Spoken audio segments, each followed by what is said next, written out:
Vamos a hablar entonces de el Mahdi. ¿Qué es el Mahdi? Dirán en las últimas filas. Es un hombre. Estamos en el mundo del Islam y el Mahdi en el mundo del Islam es un hombre al que Dios guía en sus acciones. No se encuentra, sin embargo, rastro del Mahdi en el Corán. Esto proviene de la tradición islámica del Hadís, que es la que forjó este personaje, así como están los textos rabínicos de los midrash, los textos midrásicos, en las literaturas hebreas. El conjunto de los hadís completa el Corán y trata de los actos y de la palabra del profeta tal como algunos compañeros la relataron, etcétera. Literalmente, hadís o hadís significa relato o noticia. Y puede leerse allí lo siguiente, leo.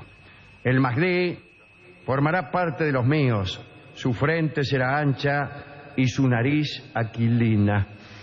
Esto es extraordinario porque casi nunca los enviados, los seres mesiánicos, los seres esperados, están descritos con tanta minuciosidad. Con un antiquito. Claro, frente ancha y nariz aquilina. Si usted no tiene eso, váyase. El Mahdi era, por otra parte, considerado descendiente directo de Mahoma. Su llegada parece que está vinculada al fin de los tiempos. Y los escritos dicen que en el corazón mismo de la edad sombría, que son todas, ¿no? Debe aparecer un fugaz retorno a la luz. Y esa fugacidad está encarnada por la revelación del Mahdi.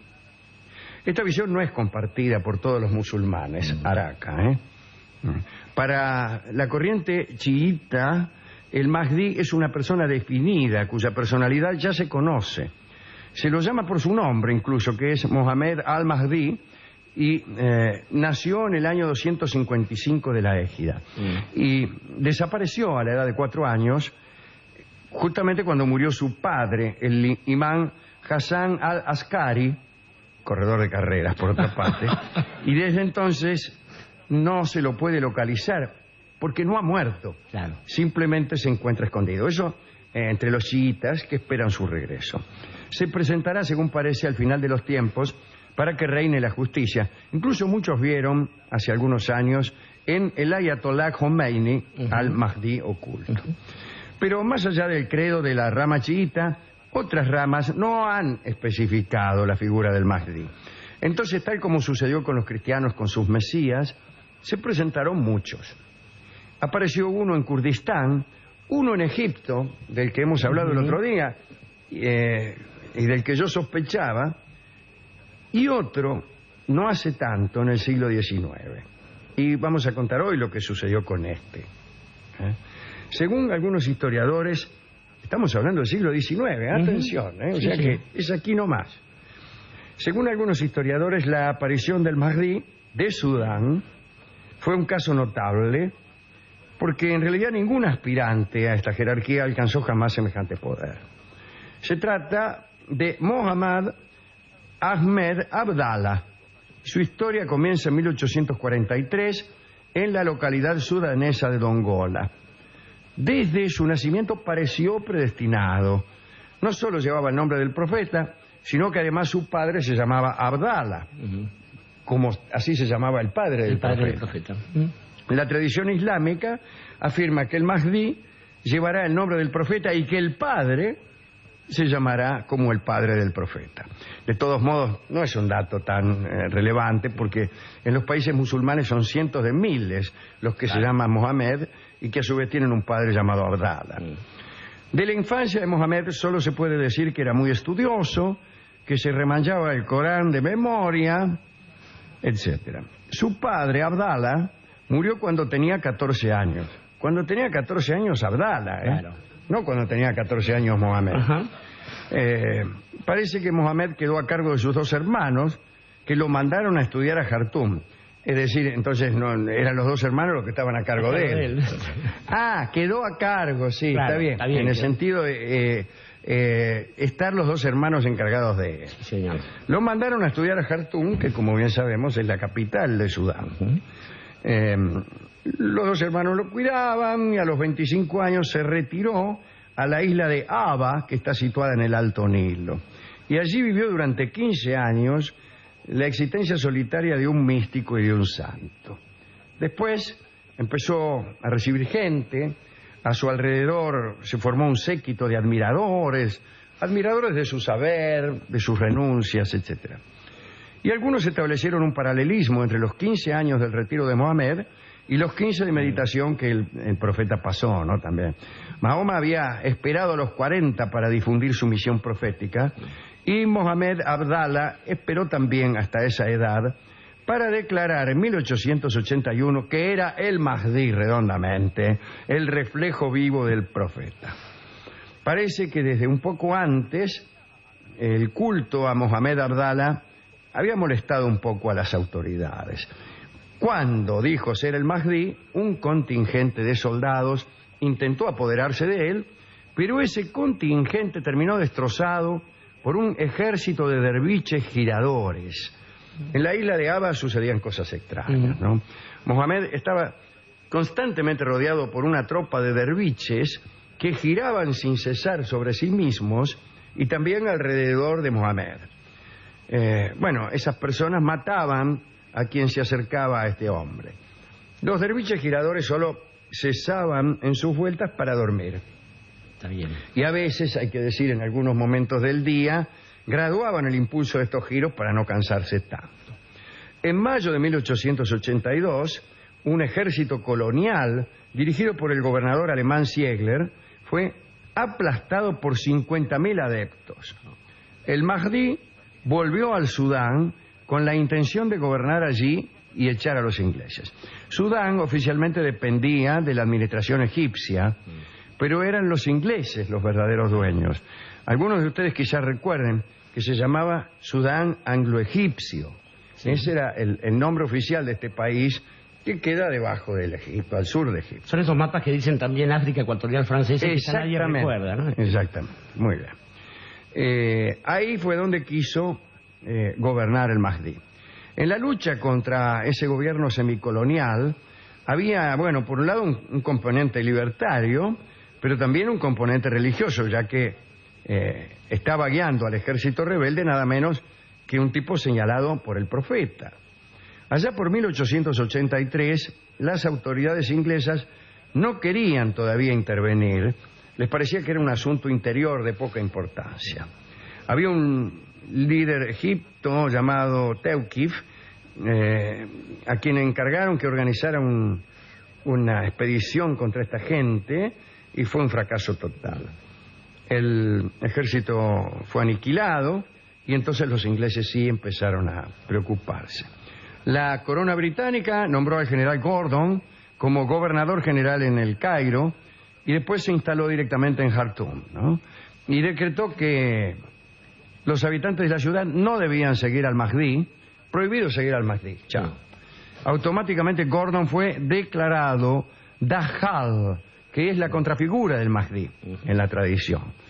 Sería un mesías impostor que ofrecía al mundo una parodia de espiritualidad y que debía ser muerto. Ese era el Dajjal. El anticristo, parece. Es una especie de anticristo encarnado por el general Gordon. Sí. La mayoría de los pobladores se unieron a Mohamed Abdallah, atacaron a Gordon y lo mataron. Su cabeza fue paseada por Jartum y depositada a los pies del Mahdi, que además se adueñó de la ciudad, ¿no? Mohamed Abdallah llegó incluso a acuñar moneda. En las caras de aquellas monedas estaba su rostro, acompañado por la siguiente frase: el más poderoso. Reprimió salvajemente a los que todavía tenían dudas sobre su carácter mesiánico. En una oportunidad envió un telegrama a la reina Victoria para intimarla a inclinarse ante su poder. La reina Victoria no le contestó. Claro. En el cristianismo, cada vez que aparecía un supuesto Mesías, lo instaban a que hiciera milagros para certificar su poder. En este caso no se conminó a Mohamed a que los hiciera, porque en el islamismo se registra una escasa propensión al milagro. La existencia de Dios se evidencia en el Islam a través del orden y la belleza del mundo, y un milagro es más bien algo pernicioso, como un intento de corregir la obra divina, ¿no? Por ese motivo la figura del milagrero siempre fue considerada herética, y no pocos fueron condenados por no mantener prudentemente en secreto los prodigios de Dios. Bueno, en medio de semejante movimiento, Mohamed, en el ápice de su poder, se agarró una peste cualunque en 1885 y se murió. Chao, se murió redondamente. Claro, imagínense, los discípulos quedaron un poco desconcertados. Se produjo una desbandada, una cosa, y el ejército inglés aprovechó. Y 27.000 adeptos del Mahdi murieron en la lucha. El cuerpo de Mohamed Abdallah fue robado por los ingleses y arrojado a los cocodrilos. Y así terminó la rebelión del Mahdi de Sudán. Esta es la historia que quería contar. Hay una película incluso, que si yo no me equivoco se llama Jartum. Sí. Que yo la he visto más de una vez, pero no consigo recordarme ahora quién era el célebre actor inglés que encarnaba al general Gordon, que es el... y tampoco me acuerdo quién era el que encarnaba al Mahdi, pero me parece que es de tantas películas que yo he visto sobre la zona, sí que enseguida pienso en Peter O'Toole. Y en Omar Sharif del otro lado, ¿no? Puede ser que sea Omar Sharif, pero por alguna razón pienso en Sir Laurence Olivier. Claro. Pero no estoy seguro. Algunos de los oyentes, Jartum creo que se llama la película, seguramente podrán contestarme en un ratito, y sin embargo, O'Toole ha sido el de Loren de Arabia, y no tiene pinta del Mahdi. Pero Omar Sharif bien podría tener... no, porque me estoy tratando de acordar quién hacía del Mahdi, que era un papel secundario, menor. Claro. El drama era el del general Gordon, que venía y trataba de imponer una cosa que nadie aceptaba. Que por otra parte debe ser falsa. Sí, claro. Trataba de decir, bueno, todos tenemos derecho, etcétera. Una película británica, vamos. Sí, claro, bueno, desde luego. No fue una película chiita. Bien.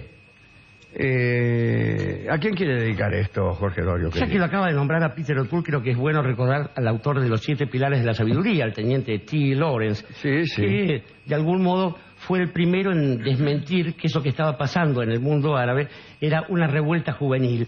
Y en general, detrás de Lawrence, a todas aquellas personas que han comprendido a lo largo de esta prolongada historia de enfrentamientos entre el Islam y Occidente, que el Islam, a diferencia de lo que pensaban Sarmiento y tantas otras personas malintencionadas, en modo alguno se opone a la democracia ni a ninguna otra cosa, salvo en las interpretaciones más calenturientas de los enemigos del Islam. Me parece que un buen dedicado también es el amigo Hammurabi Nufuri, un arquitecto, un muchacho argentino, arquitecto y que ahora preside la maestría en diversidad cultural ahí en la 3 de febrero, que se ha pasado la vida explicando, para no empezar con el error de siempre, que la arabidad es una condición dada por la lengua, solamente por la lengua. Aquel que habla árabe es un árabe, que el Islam es otra cosa, que el Corán no recomienda ninguna de las cosas que dice el Departamento de Estado y que sería bueno ser un poco menos discriminadores, ahí no tanto por la ideología como por la ignorancia, que es lo que solemos hacer en Occidente. Pero en la lucha contra el Islam la ignorancia ha estado siempre al mando. Al mando, absolutamente. Desde las cruzadas en adelante. De hecho, la brutalidad de las cruzadas por parte de los que los musulmanes llamaban francos, es decir, los caballeros de Occidente, no han sido narradas todavía, pero una de estas noches bien podemos hacerlo. ¿Cómo no? Creo que se merecen algo también los derviches giradores, que son esos muchachos que reproducen una de las destrezas del esgrima con el alfanje, que consiste en revolear esa hoja y que las cabezas que hay alrededor suyo vuelen una para cada lado. Y finalmente, a todas aquellas personas que han ido entendiendo, a pesar de algunos canales de televisión y de muchísimos libros de historia, que el odio entre el Islam y Occidente no es otra fantasía, no es otra cosa que una fantasía más de los imperios occidentales, un sucio berretín. Berretín es el tango que vamos a escuchar ahora en la versión del guitarrista oficial de este programa, Juanjo Domínguez.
Era Juanjo Domínguez. En La venganza será terrible, Berretín.